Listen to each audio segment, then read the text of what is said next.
Hi friends, welcome back to our channel. അപ്പോൾ എൻ്റെ പുതിയൊരു വീഡിയോയിലേക്ക് എല്ലാവർക്കും സ്വാഗതം. ഇന്ന് നമ്മൾ തയ്യാറാക്കാൻ പോകുന്ന ഈ ഒരു പലഹാരം നിങ്ങൾക്ക് ഇഫ്താർ സ്നാക്കായിട്ടും മോർണിംഗ് ബ്രേക്ക്ഫാസ്റ്റ് ആയിട്ടും നൈറ്റ് ഡിന്നറിനും ഒക്കെ കഴിക്കാൻ പറ്റുന്ന ഒരു അടിപൊളി പലഹാരമാണ് കേട്ടോ.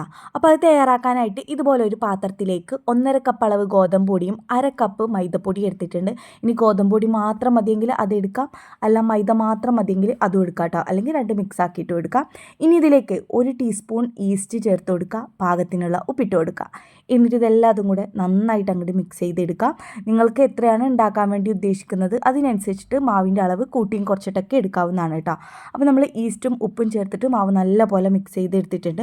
ഇനി ഇതിലേക്ക് ഒരു 2 ടേബിൾ സ്പൂൺ അളവിൽ ഓയിൽ ഒഴിച്ചു കൊടുക്കുക. ഓയിലിന് പകരം ബട്ടർ വേണമെങ്കിൽ ബട്ടർ എടുക്കാം, നെയ്യ് വേണമെങ്കിൽ നെയ്യും എടുക്കാവുന്നതാണ് കേട്ടോ. എന്നിട്ട് നല്ലപോലെ മിക്സ് ചെയ്തെടുക്കണം. ഓയിൽ ചേർത്തിട്ട് കൈവച്ച് തന്നെ മിക്സ് ചെയ്തെടുക്കണം, എന്നാലാണ് മാവിൽ നല്ലപോലെ എണ്ണ മിക്സായി കിട്ടുള്ളൂ കേട്ടോ. ഇനി ഇതിലേക്ക് ഇളം ചൂടുള്ള വെള്ളമാണ് ഒഴിച്ചു കൊടുക്കേണ്ടത്. ഒരുപാട് ചൂടാവരുത്, എന്നാൽ ചൂടൊട്ടും കുറയും വേണ്ട.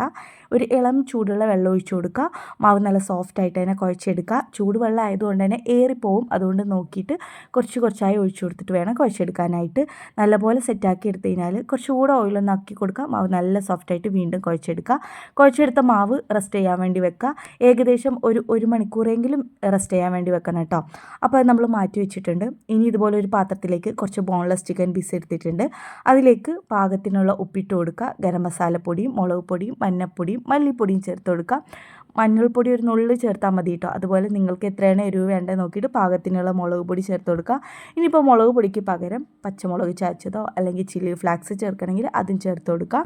എന്നിട്ട് ഇത് നല്ലപോലെ മിക്സ് ചെയ്തിട്ട് ഏകദേശം ഒരു 20 മിനിറ്റ് റെസ്റ്റ് ചെയ്യാൻ വേണ്ടി വെക്കുക. 20 മിനിറ്റ് കഴിഞ്ഞ് കഴിഞ്ഞാൽ ഇതുപോലെ പാനിലേക്ക് ഒരുപാട് എണ്ണ ഒഴിക്കാതെ കുറച്ച് എണ്ണ ഒഴിച്ച് കൊടുത്തിട്ട് ഫ്രൈ ചെയ്തെടുക്കുക. അപ്പോൾ ഇതാ മസാല തേച്ച് വെച്ചിട്ടുള്ള ചിക്കൻ മുഴുവനായിട്ടും ചേർത്ത് കൊടുത്തിട്ടുണ്ട്. എന്നിട്ട് നല്ലപോലെ ഇളക്കി കൊടുത്തിട്ട് നന്നായിട്ട് അങ്ങോട്ട് മുരിയിച്ചെടുക്കുക. ഇനി ഇത്രയും എണ്ണ ചേർക്കാതെ ഡ്രൈ പാനിൽ അതിലേക്ക് ഒരു നുള്ള എണ്ണ ആക്കിയിട്ട് ഫ്രൈ ചെയ്തെടുക്കണമെങ്കിൽ അങ്ങനെയും ചെയ്തെടുക്കാവുന്നതാണ് കേട്ടോ.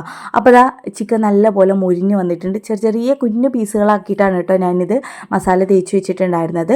എന്നിട്ട് ഈ ചിക്കൻ ഫ്രൈ ചെയ്തെടുത്ത അതേ പാനിലേക്ക് 2 വലിയ സവാള ഉണ്ടല്ലോ, കാരണം കുറച്ച് നീളത്തിലായിരുന്നു എടുത്തത്, അതും കൂടെ ഇതിലേക്ക് ഇട്ട് കൊടുക്കുന്നുണ്ട്. ഇനി ഇതിലേക്ക് പാകത്തിനുള്ള ഉപ്പിട്ട് കൊടുക്കുക.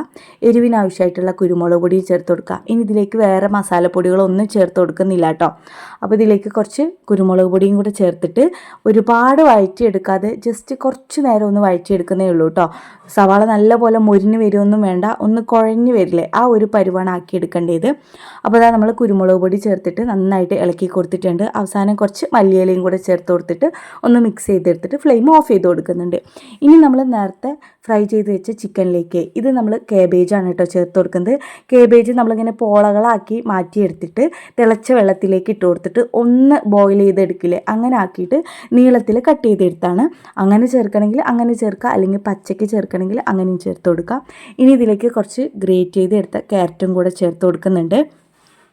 കൂടെ തന്നെ നിങ്ങൾക്ക് ക്യാപ്സിക്കം വേണമെങ്കിൽ അത് ചേർത്ത് കൊടുക്കുക, കുക്കുംബർ വേണമെങ്കിൽ അതും ചേർത്ത് കൊടുക്കാം. ഇനി ഇതിലേക്ക് നമ്മൾ നേരത്തെ വഴറ്റി മാറ്റി വെച്ചിട്ടുള്ള സവാള ഉണ്ടല്ലോ, അതും കൂടെ ഇതിലേക്ക് ഇട്ട് കൊടുക്കുന്നുണ്ട്. എന്നിട്ട് ഇതെല്ലാം അതും കൂടെ നന്നായിട്ട് മിക്സ് ചെയ്തെടുക്കുക. നമ്മളിപ്പോൾ സവാളയിലും ചിക്കനിലും ഒക്കെ ഉപ്പ് ചേർത്ത് കൊടുത്തതുകൊണ്ട് തന്നെ ഉപ്പൊക്കെ പാകമായിരിക്കും. വേണമെങ്കിൽ കുറവാണെന്നെങ്കിൽ കുറച്ചുകൂടെ ഉപ്പ് ചേർത്ത് കൊടുക്കുക കേട്ടോ. അപ്പോൾ നമ്മൾ ചിക്കനും ക്യാരറ്റും കേബേജും എല്ലാതും കൂടെ നന്നായിട്ട് മിക്സ് ചെയ്തെടുക്കുന്നുണ്ട്. കേബേജ് ഒന്നിങ്ങനെ നമ്മൾ കുഴഞ്ഞ രീതിയിലാക്കി എടുക്കുമ്പോൾ കഴിക്കുക ഒന്നുകൂടെ ഒരു ടേസ്റ്റാണ്, നല്ല സോഫ്റ്റ് ആയിരിക്കും കേട്ടോ. പച്ചയ്ക്ക് ചേർത്ത് കഴിക്കുന്നവർക്ക് പച്ചയ്ക്ക് ചേർത്തിട്ടും കഴിക്കാവുന്നതാണ് കേട്ടോ. അപ്പോൾ ഇതെല്ലാം മിക്സ് ചെയ്ത് എടുത്തിട്ടുണ്ട്. ഇനി ഇത് നമുക്ക് മാറ്റി വെക്കാം. ഇപ്പോൾ ഇതാ മാവ് റെസ്റ്റ് ചെയ്യാൻ വേണ്ടി വെച്ചിട്ട് ഏകദേശം ഒരു മണിക്കൂർ കഴിഞ്ഞിട്ടുണ്ട്. നമ്മൾ കുഴച്ച് വെച്ച മാവിന്ന് ഡബിളായിട്ട് വന്നിട്ടുണ്ടാവും കേട്ടോ. നല്ലപോലെ വീർത്ത് പൊന്തിട്ട് ഡബിളായി വന്നിട്ടുണ്ടാവും. അപ്പോൾ മാവ് നല്ല സോഫ്റ്റായി എന്നാണ്. ഇനി ഇത് നമുക്ക് അത്യാവശ്യം മീഡിയം ബോൾസ്, നമ്മൾ ചപ്പാത്തിക്കൊക്കെ എത്രയാണ് എടുക്കുന്നത് അതുപോലെ കയ്യിലേക്ക് ഇതുപോലെ റോൾ ചെയ്തിട്ട് മാവ് എടുക്കാം. എന്നിട്ട് ഇതുപോലെ ഞാൻ നീളത്തിലാണ് കേട്ടോ വെച്ച് കൊടുക്കുന്നത്. എന്നിട്ട് കുറച്ച് പൊടി ഇട്ട് കൊടുക്കുക. പൊടി ഒരുപാട് ഇട്ട് കൊടുക്കരുത്, കുറച്ച് പൊടി ഇട്ട് കൊടുത്തിട്ടേ നല്ല നീളത്തിൽ അങ്ങോട്ട് പരത്തിയെടുക്കാം കേട്ടോ. ഒരുപാട് തിക്കാവേണ്ട, എന്നാൽ ഒരുപാട് തിന്നും ആവാത്ത രീതിക്ക് വേണം നമ്മളിത് പരത്തിയെടുക്കാനായിട്ട്. ഇതുപോലെ വേണം പരത്തിയെടുക്കാനായിട്ട് കേട്ടോ. ഇപ്പോൾ നിങ്ങൾക്ക് റൗണ്ട് ഷേപ്പിൽ പരത്തിയെടുക്കണമെങ്കിൽ അങ്ങനെയും പരത്തിയെടുക്കാം കേട്ടോ. ഒരുപാട് തിന്നാവാതെ ലേശം കട്ടിക്കൊന്ന് റൗണ്ടിൽ പരത്തിയെടുക്കാം. അപ്പോൾ പരത്തിയെടുത്തത് ഇതുപോലെ ചൂടായ പാനിലേക്ക് ഇട്ട് കൊടുത്തിട്ട് ചുട്ടെടുക്കാം.